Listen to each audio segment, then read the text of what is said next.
Damos inicio a noticias a las 7 a.m. con la entrevista del día. Vamos a abordar el tema del populismo en América Latina y qué incidencia o efecto tiene esto para las instituciones. ¿Qué está pasando en nuestro país y en la región? El populismo está ganando terreno. ¿Qué entendemos por populismo? ¿Es propio esto de las derechas? ¿Es propio esto de las izquierdas?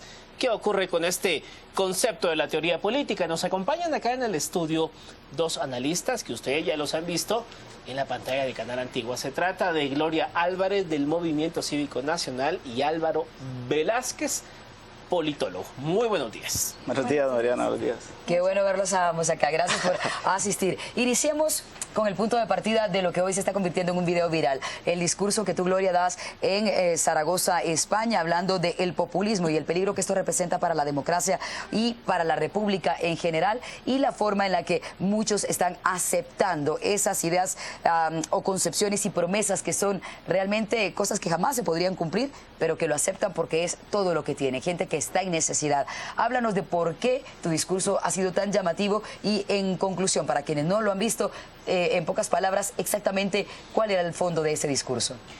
Muchísimas gracias. El fondo del discurso era evidenciar que realmente, más que por posiciones ideológicas, la verdadera crisis ante la que nos enfrentamos es: vamos a querer que nos gobiernen las instituciones, vamos a querer que la ley sea igual para todos, o vamos a querer que casuísticamente y arbitrariamente, dependiendo de el candidato y sus intenciones y sus promesas, vamos a decidir que sea así como se gobierne un país. O sea, aquí nos encontramos ante una crisis que es bien sencilla: o mantenemos una república donde las instituciones prevalezcan y donde gobierne el imperio de la ley para todos por igual, o nos vamos entonces a cruzar los dedos y tener fe en que cada uno de estos personajes que se presentan a sí mismos como superhéroes capaces de casi que resolverle la vida a los más necesitados en cualquiera de los aspectos, y vamos a dejar que entonces este sea el rumbo de la región. Escogí ese tema porque creí que era importante hablar de algo que realmente fuera un sentir regional. Sabemos que tenemos problemas focalizados en diferentes áreas, como por ejemplo pueden ser las maras en Centroamérica y México, el narcotráfico que nos afecta a nosotros y a Colombia, pero realmente el populismo, y lo demuestra la viralización del video, es algo que está impactando y que merece ser analizado y llevado al debate, en cuanto a que no solo en los gobiernos que están gobernando bajo estas medidas, sino en las campañas políticas que se dan en la región, ya el populismo es algo con el que contamos al 100%. Álvaro, describamos y definamos para entendimiento de nuestra audiencia, ¿cuál es el concepto del populismo? Bueno, digamos, hay un autor que es Ernesto Laclau, argentino, que ha teorizado sobre este tema en su libro La razón populista. Describió ahí una serie de facetas, digamos, o de características del populismo, el populismo clásico y el moderno, en la que en esencia la cuestión es apelar al pueblo, a las masas, para un discurso político o una estrategia política. Tiene variantes, digamos, en ese sentido. Digamos, Cicerón en el Imperio Romano hablaba de oclocracia, como aquel gobierno de la muchedumbre, donde no había leyes, sino que se establecía el poder de la masa. Digamos que ha sido una característica a lo largo de la historia de las ideas políticas, en la que hay una aversión a la participación del pueblo. En la actualidad, en lo moderno, yo ubico que el planteamiento populista como un discurso peyorativo está siendo usado por los grupos de derecha, especialmente los grupos libertarios, como la versión opuesta a lo que en la izquierda se llama neoliberalismo. Entonces, digamos, cuando hay un discurso de izquierda típico, dicen, bueno, el problema es el neoliberalismo. Cuando hay un discurso típico en la derecha, dicen, el problema fundamental es el populismo. Entonces, digamos que son dos polos ideológicos, discursivos, en los que se esconde el miedo al pueblo. En este mismo libro de Laclau se establece que el populismo nace o surge cuando las instituciones están muy débiles. Y entonces la gente tiene necesidad de salir a protestar porque el Estado no responde. Y entonces hay que diferenciar, digamos, lo que es el populismo como estrategia política, que es clientelar, que compra votos, que regala estufas, que regala machetes, bolsas solidarias, etcétera, Hay que diferenciar eso de la demanda legítima ciudadana, del empoderamiento ciudadano, que es la construcción de una mayoría radical, de una mayoría que pone en jaque la gobernabilidad débil, porque no están satisfechos sus necesidades. Por ejemplo, en la época de las dictaduras militares en América Latina, hubo gobiernos militares que decidieron que era mejor atender la demanda social que enfrentar solamente con represión. Estoy hablando, por ejemplo, de la dictadura de Getúlio Vargas en Brasil o en Perú, que decidieron hacer una combinación de represión y de respuesta ciudadana para evitar problemas de gobernabilidad. Hubo dictaduras como la guatemalteca que solo se fueron al terrorismo de Estado sin atender nunca las demandas ciudadanas. Y hoy día pues tenemos una acumulación. Guatemala es un caso trágico de destrucción de las instituciones políticas. En esto coincido con Gloria, en que y eso alimenta, por supuesto, una insatisfacción, una brecha, y los partidos políticos no logran conectar la demanda ciudadana con la gestión pública. Y en ese sentido, la única forma, siento yo, de enfrentar el populismo es, en primer lugar, atender las demandas ciudadanas, en segundo lugar, empoderar a la ciudadanía, y en tercer lugar, hablar con la verdad al pueblo, porque hablar con la verdad implica no a las conspiraciones secretas de los grupos de poder, por ejemplo, ahorita que tocas el punto de hablar con la verdad, nunca nos dijeron que este concepto de mano dura no iba a ser implementado, y ahí están los resultados. Eso recae en populismo. Para empezar, lo que dice Álvaro no es cierto. El populismo no es utilizado por las derechas para deslegitimizar a las izquierdas, ni tampoco la izquierda habla del neoliberalismo como la causa de nuestros problemas. En Guatemala, para empezar, libre mercado como tal, sin aranceles, sin proteccionismos y sin privilegios oligopólicos, no existe. Entonces, culpar a un liberalismo clásico o a un libre mercado por nuestros problemas desde la parte de la izquierda no tiene ningún fundamento. Y por parte de las derechas, tratar de achacar el populismo a las izquierdas tampoco aplica, porque el populismo está siendo utilizado por izquierdistas, por gente del centro, por gente que no tiene ideología.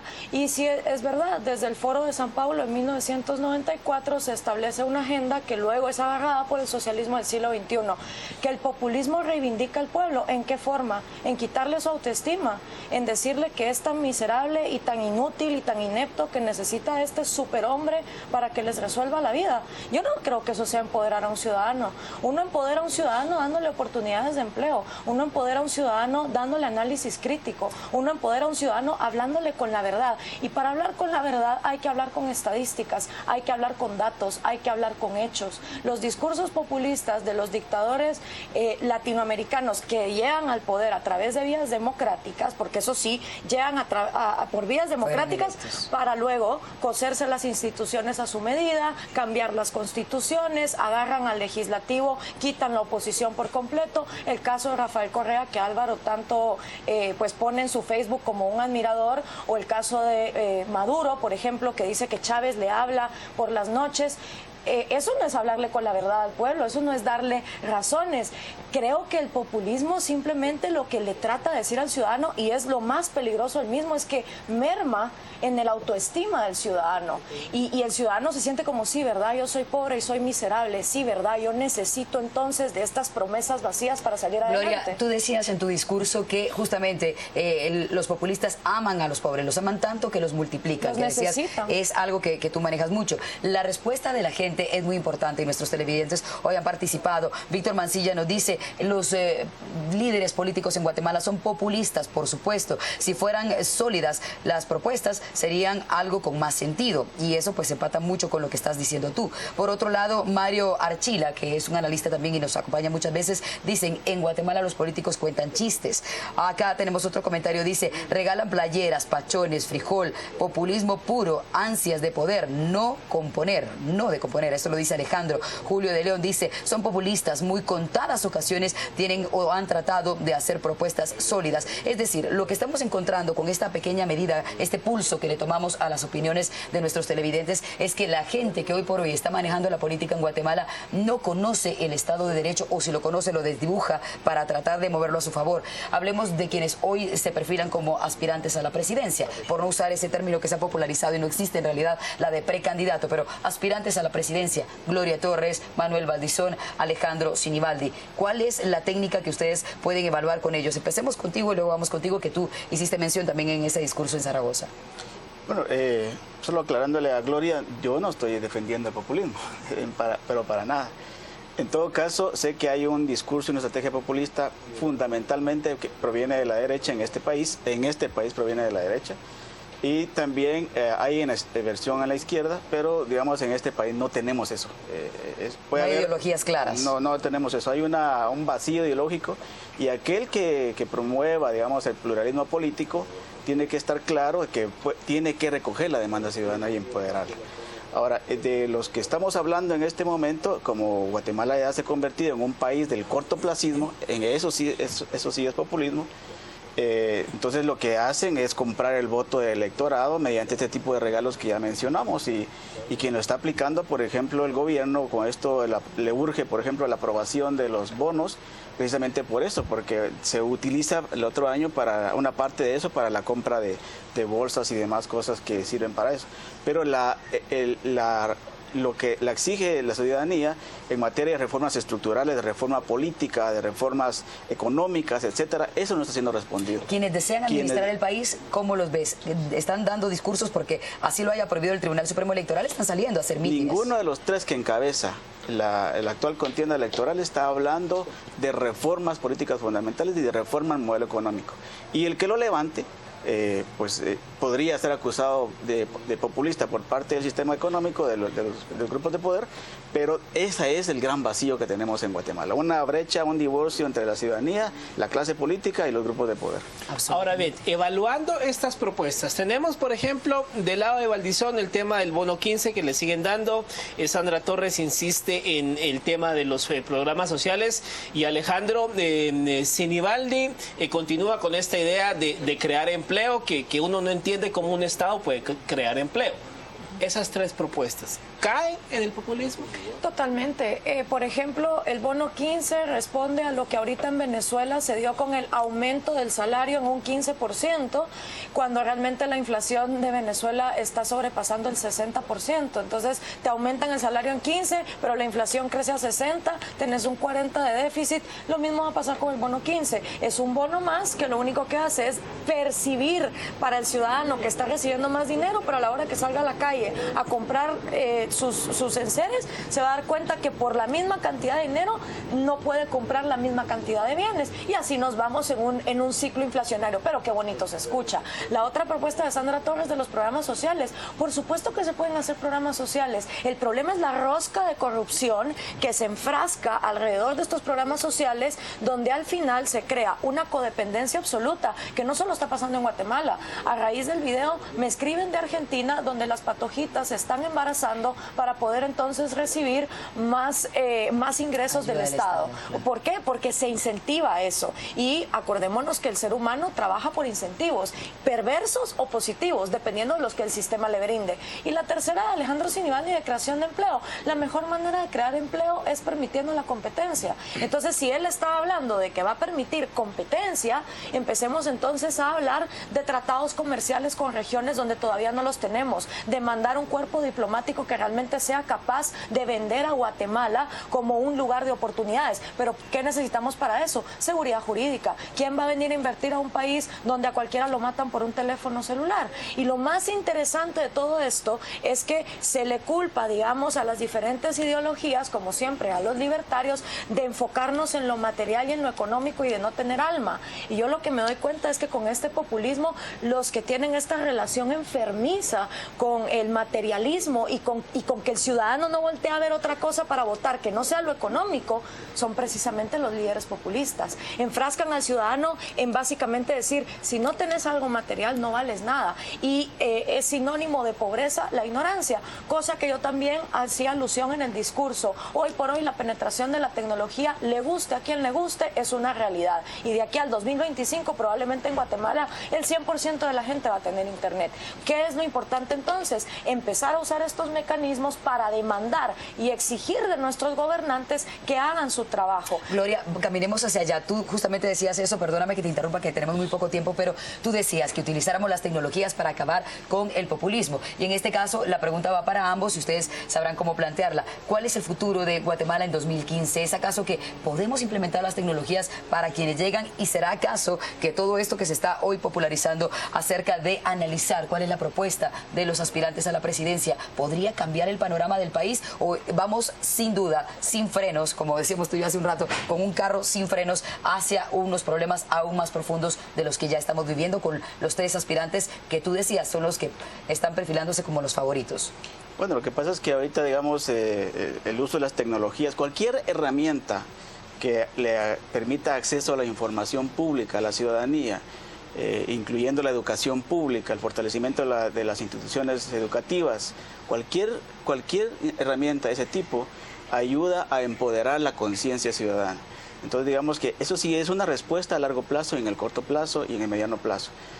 La única forma de combatir el populismo es ampliando a la democracia, ampliando todas las fuerzas políticas de la democracia, fortaleciendo, legitimando las instituciones que deben responder a la ciudadanía. Entonces, digamos, una izquierda revolucionaria, una derecha libertaria, alguien que tenga un proyecto ideológico cualquiera, es preferible a aquel que no tiene nada y que solo quiere hacer negocio de la política. Y en eso sí tenemos que tener claro una ética política ciudadana, una ética pública, en la que, por ejemplo, en esta situación concreta guatemalteca, las próximas elecciones no ayudan a resolver los problemas de fondo que tenemos. Es un problema sistémico o del sistema, que es una economía empobrecedora, es una política corrupta completamente, y hay que buscar cambios sustantivos en lo constitucional, en lo político, en lo económico, etcétera. Y eso no es populismo, eso es buscar reformas de fondo. Perfecto. La reforma del Estado, precisamente ahorita que toca Álvaro el tema de esto, la reforma del Estado, pese a que son ideas distintas y contrapuestas a las de ustedes, lo cual es interesante. Lo cual es interesante, pero la convergencia acá es que urge una reforma del Estado. Sí. ¿Cómo se implementaría? La reforma del Estado tiene que basarse en que si somos una república no lo podemos seguir siendo de papel.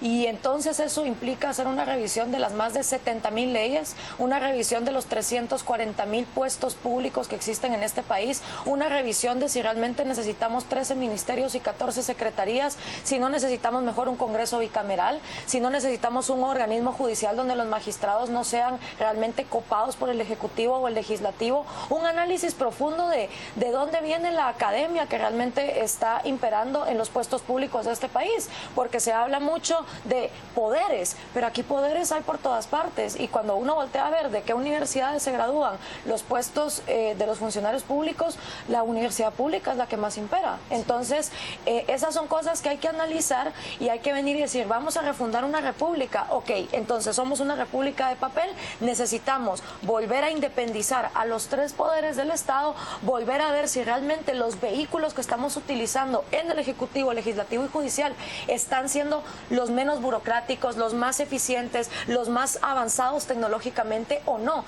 y tener entonces las agallas de nosotros como ciudadanos, porque eso es otra cosa que tenemos que entender.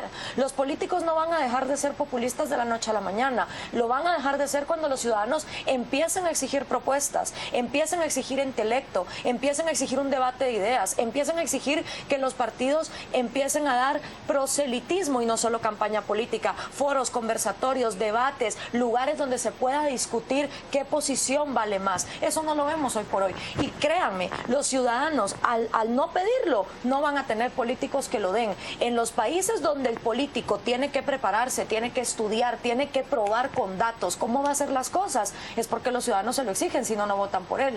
Pero si aquí vamos a vender nuestra conciencia por cualquier objeto material, y con esto me refiero a que en Guatemala hay 86 personas que saben leer y escribir por cada 14 que no. Esos son los datos oficiales. Entonces, en vez de enfocarnos en los que todavía faltan por despertar conciencia, ¿qué vamos a hacer con los que ya tienen tecnología y la están desperdiciando? ¿Qué vamos a hacer con los que, sabiendo esto, simplemente se dejan llevar por el ya le toca? Porque esa es otra cosa. De 18 a 35 años es la mayoría de la población, pero uno le pregunta a un joven y el joven dice, este país lo gobiernan los viejos. Mentira. Si esos jóvenes realmente analizaran votaran y decidieran y exigieran, esa gran columna de indefinidos que sube al 30% podría hacer que un candidato pequeño ganara las elecciones y no tener que repetir esas predicciones fatalistas de ya le toca.